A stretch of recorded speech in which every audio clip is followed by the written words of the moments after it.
Hey everyone, Mallory here. So sorry we were starting about 10 minutes late today for our first Instagram Live for our new series, Viive Values. Technical difficulties, of course. Pretty sure I screwed up like 16 things. Really hoping that our guest, Debbie Stanley, can join us here.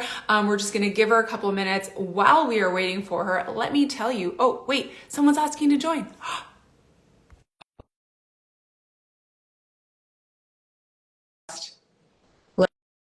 Let's see, I'm pretty excited.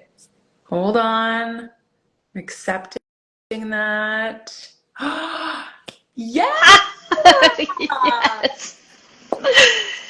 We did it! I don't even know. We did it. We did it. Oh my gosh. Everyone, if you were watching, this has been a little labor of love for 20 minutes, but we have figured it out. Debbie, thank you so much for your patience. Thank you for your patience. I was like sweating and I had my phone down low and yeah.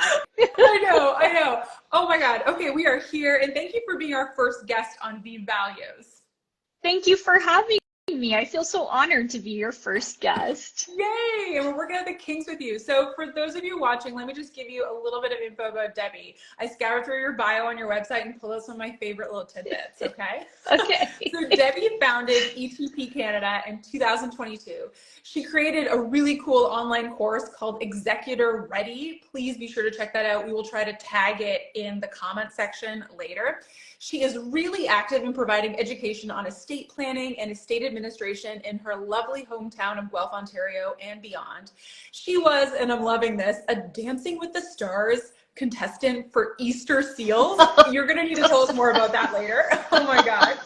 She's also a column writer for Money Sense, which is this great online magazine you guys should check out. She's a wife, a mother, and she loves Labrador Retrievers. Of course, who doesn't? She's an author, she's a speaker, and she is an estate and trust professional. And I'm so excited that you are here, Debbie. Oh, that was awesome. Thank you. So honestly, before we get into the good stuff, do you want to talk a little bit about this Dancing with the Stars thing? So I was asked to be a star, which really inflated my head for for Guelph, and I was paired with a professional dancer, and I don't have a dance background at all. Okay. So I had to learn two dances, and then they held a banquet, and then you danced live in front of 100 people, like 100 strangers. Oh, wow. And I did it. I didn't win, but you know what? That's okay. I think that's great because I find that people who knew me before I founded Viive, I mean, it was a little bit of a shock when I founded a company that helps people to plan for aging and end of life, but people who just meet me for the first time, I think there's this like preconceived notion that we are like sad, depressed, like introverted human beings, Yes. Right? It always shocks people when they learn that I went to school for opera and I sing in community theater, right? And here you are like dancing in front of hundreds of people, right? And I think it's great that we can showcase that we have these vibrant and fun and energetic personalities, but we also can like focus on really important and sometimes upsetting work as well. So I think that's great that you did that. Thank you. Yeah. So let's dive in. So it is Make a Will month, which for you and I and a lot of other estate professionals is like a big month. And so that's why I thought you'd be such a great first guest. So we're going to dive in and talk a little bit about the best way to choose an executor for your last will and testament. So let's just start right at the baseline. Can you tell us a little bit about what an executor is?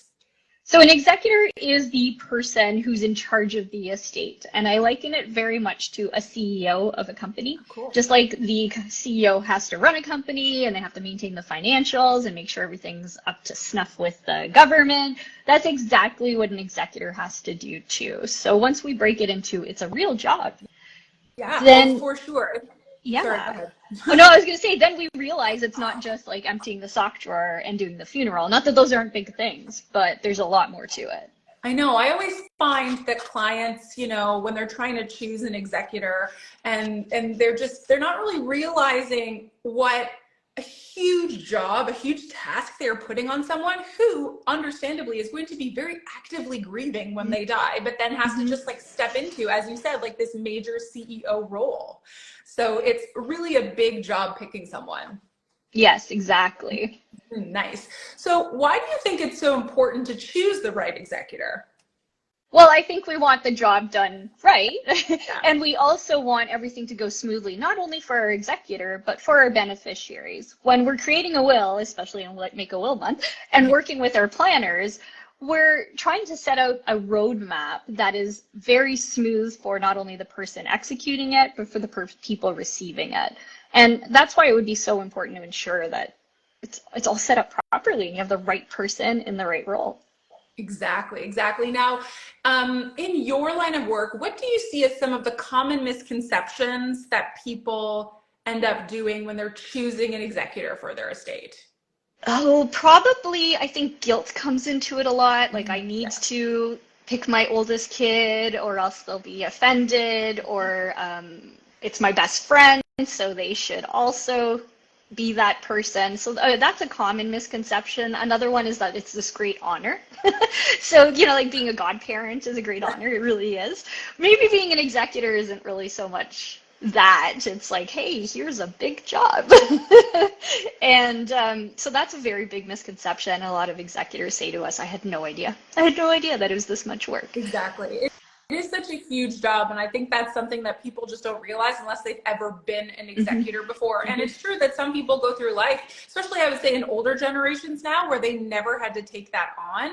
And I think a big one is people naming their firstborn son, because that's still such a like a past tradition. I don't even want to use that word, but like just something that was more commonly done, that roles like this were associated with people who identified as male.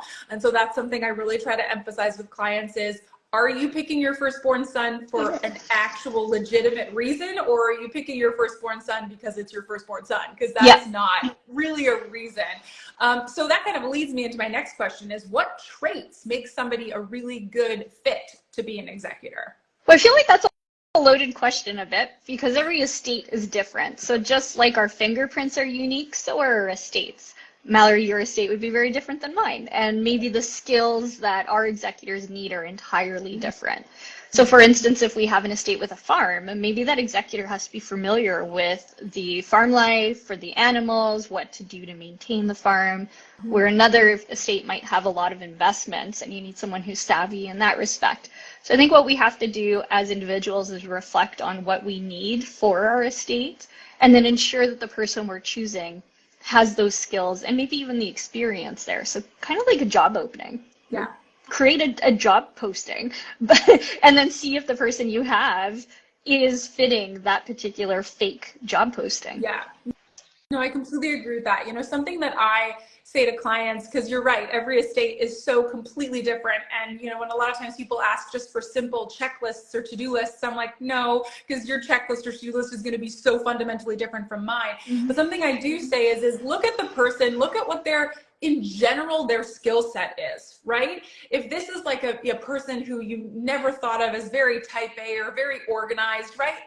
Maybe they're not the best choice, right? But then also sort of looking at what their current circumstances are in life, right? If you're going to pick your daughter who has 6 kids and works a full-time job, like, oh, she might not be the best choice because she probably doesn't have time to do this and therefore might not do a very good job. And that's not to say she doesn't have the ability to do it. It's just that it might not fit within her current life circumstances. So I always try to emphasize, look at the person you're thinking of. Can they actually take this on if you were to die tomorrow, right? Maybe they could take it on 20 years from now when their kids are out of the house, but could they handle it right now? Is something I try to reflect with my clients about as well. That's such a good point. It's right now. We tend to think in the 20 years from now, but what happens right now too? Yeah, I mean, for those of us who, do allow ourselves to acknowledge that we will all die someday, the thing that's still even harder to overcome, and I still feel the same way, is I could die tomorrow. I could die this afternoon driving to pick my daughter up from school, knock on all the wood. Oh my God. All the wood. But all the wood. Oh my God. But it could happen. And Yeah. so I want to pick an executor who could handle it right now. And that's why it's so important to be constantly reviewing and then possibly updating your last will and testament, because life and circumstances change, not just your own, but also the people who you've given positions of power to. Exactly. Yeah. So, I mean, kind of on the flip side, do you think there are, as you said, it might be kind of hard to answer, do you think there are particular traits or things about people that might make them not great to take on this role? I mean, I'm glad you sent me this list in advance a little bit because I had some time to think about it. So, spoiler alert. Yes. Sometimes what I've noticed is if somebody maybe is a little bit more feisty and they love drama, like I think we all have somebody in our life that we're like, oh, they love the drama. Yeah. They may not be your best suited executor. Because maybe they're going to put into the mix some of that drama or they're going to feed off of it. An executor's meant to be neutral, and I've met many executors who start picking sides and they're like, oh, but they said this and they said that. An executor's really not meant to make any sort of opinion. They're just there to do the job. So I'd probably stay away from that person who's like the gossiper and the drama. Sorry for anyone who man, well, be, you basically just described me, and I'm like 7 people's executor, so good luck to them. But no, I do get what you mean. I think there's like fun dramatic, and then there's someone who's seeking out to find the drama, like the bad drama in every situation, and that is not the person who you want having such a big position of power in your life and your death. Right? Exactly. Yes. Now, here's a wonderful opportunity for you to shamelessly plug Executor Ready. For people who are designated to be an executor for someone else's estate, what can they be doing to preparing themselves for this very challenging role they have ahead of them? Well, I think it's funny because we name our family and our friends and they have no prior experience or education in it, right? But for our jobs, we had to do so much. We're all experts in what we do. So we felt like there was a need out there. So we created Executor Ready, which I'll shamelessly plug. And it's a 1.5 hour long course broken out into segments where you can learn more about being an executor, common terminology, and just tips and tricks that you should really know. It won't guide you through how to do an estate, but it's certainly going to train you on what an executor is. And I'd love to offer a code to all your followers and fans. So if you use the code VIP-club, it will bring the price down to $99. It's amazing. VIP-club. Got it. I'll make sure it's in our post after. That's awesome. Thank you so much. That's wonderful. I think it's an important thing. You know, I remember years ago, I was a part of that cohort when they added in that civics and careers class in high school that now all the kids take. And I truly believe that like there should be one about like the legal system, just a little bit in general, and like running finances and being an executor. I feel like they need another little like 3-part course that teaches kids about this, because with the baby boomer population being the largest population of aging adults that we've ever had, so many people your age and my age and that Gen X millennial generation, so many more of us are going to be executors than ever before. I mean, as I said, me alone, I think I'm on for like 6-7 people now. Like, it's ridiculous, right? I have so much family, and because I do this, I'm appointed. So it's definitely something that we need to be educating people about. And the fact that you've created, as you said, 1.5 hours of your life to just get an idea and wrap your head around what's ahead of you. And then when that loved one does pass, you at least know what you have to do right away in those like very quick few days, and then be able to take a breath, call someone like you, or call a lawyer to be able to support them through the next stages of estate administration. But having that knowledge up front of just what you're going to have to do in that moment of panic and that initial moment of grief, I think is so valuable. And it's so great that you created that. Thank you. Wow, now you're making me blush. Awesome. Well, I really appreciate you being on with us today, Debbie, and helping us to figure out our first day technical difficulties. You were such a trooper. I just realized that my lighting, I didn't even get it set up because I was trying to get on, so I'm using computer screens as lighting, and I'm like, oh no. Oh God, it's fine. The fact that we actually made this happen, because there was a hot minute there where I was like, okay, we're rescheduling. So I consider this a win. Yay. Awesome. Awesome. Well, for anyone who watches this after the fact, please send through any questions either directly to Debbie. Her company's handle is ETP_Canada. You can reach out to her directly if you have questions, or you can send them through us, through the chat, or in the comments, and we will reach out to Debbie.